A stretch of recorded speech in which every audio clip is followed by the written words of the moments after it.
What's tea, bestie? How you doing? How your edges? How your kids? How that man?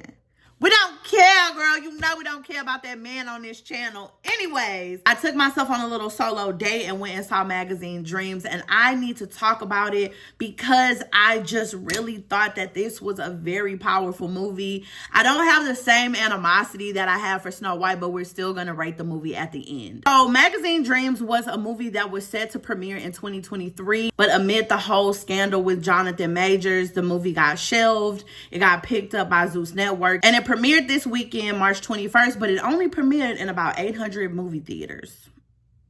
You know what I mean? Now, if you have not seen Magazine Dreams or you don't know what it is about, in the story we meet Killian Maddox. He is taking care of his ailing grandfather as he works to accomplish his dream of becoming a professional bodybuilder. A lot of people went into Magazine Dreams thinking that this was going to be a movie that was like a sports drama, and baby, it is nothing of the sort. On the surface, it's about Killian Maddox, a struggling amateur bodybuilder who's chasing fame, but as the story progresses, you quickly start to see that this movie is really about isolation, mental illness, and the crushing need for validation in a world that simply doesn't see you. So in the movie, you follow Killian as he trains relentlessly and writes continuous letters to his bodybuilding idol and really just tries desperately to connect with people. But it was like no matter what he did in the movie, he was constantly faced with rejection, misunderstanding, and at certain points, outright cruelty. And as all of this is taking place, you see that his already fragile sense of self starts to quickly crack. And as I'm watching this movie, I'm asking myself,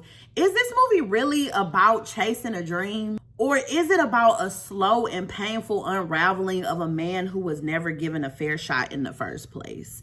And that question really led me to tears. Listen, say what you will about Jonathan Majors, have whatever feelings you have, but the same way that y'all are willing to separate the man from the art when it comes to your fave, y'all gotta do that with him and give him his 10s because he put on an effortless performance. Like, it literally was nothing short of haunting because you felt like he became Killian Maddox. The way he moved, the way he spoke, the tension in his body. It was moments when it was uncomfortable to watch, but you just could not look away. Like, there were so many moments when I genuinely could feel and sympathize with Killian because you saw him trying to be society's standard of normal and connect. But then there were moments when he scared the shit out of me. And that's why I have to give Jonathan his 10s, because that type of balance is often hard to pull off. And you don't see a lot of performers able to do it so effortlessly, where it transcends from an actor playing a role to a full-fledged character, and this person feels very real to you. A lot of the reviews I read, people compared this movie to Taxi Driver and Joker. And while I've never seen Taxi Driver,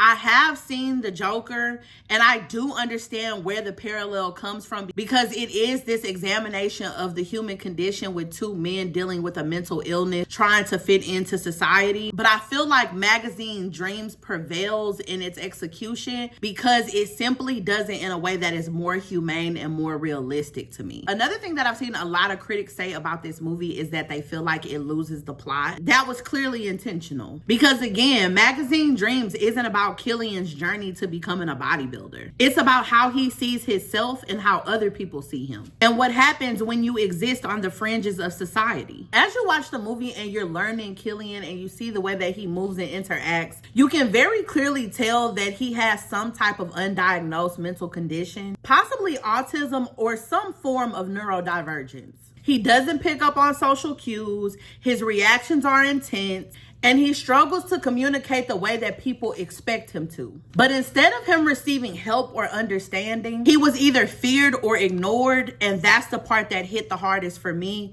especially as an aunt to a beautiful little boy with autism. Because to me, this movie was a deep dive on what it means to live with an invisible illness, one that doesn't look a certain way. And a lot of people went into it looking for this traditional redemption arc that you see in most movies. This movie very much forced you to sit in his reality. There's no resolution, just a brutal truth of his existence. Now, y'all know we gotta rate this movie, and I'm just gonna throw up the rating scale in case you forgot last time or you new here. And if you new here, hey bestie. For me, this movie gets a VS rating. The performance, the cinematography, the raw emotional weight of the subject matter were all top tier for me. But I do think that the pacing drags in some places. Certain scenes kind of felt like they dragged out just a little too long. And by the time you got to the ending of the movie, you were just emotionally drained. And you know what? Now that I say that, maybe that's the point. It's definitely not a movie that I would casually watch when my little whoop-de-whoop is here, but it's definitely one that stays with you. But obviously, bestie, I want to know how you felt about the movie. Did you like it? Did you love it?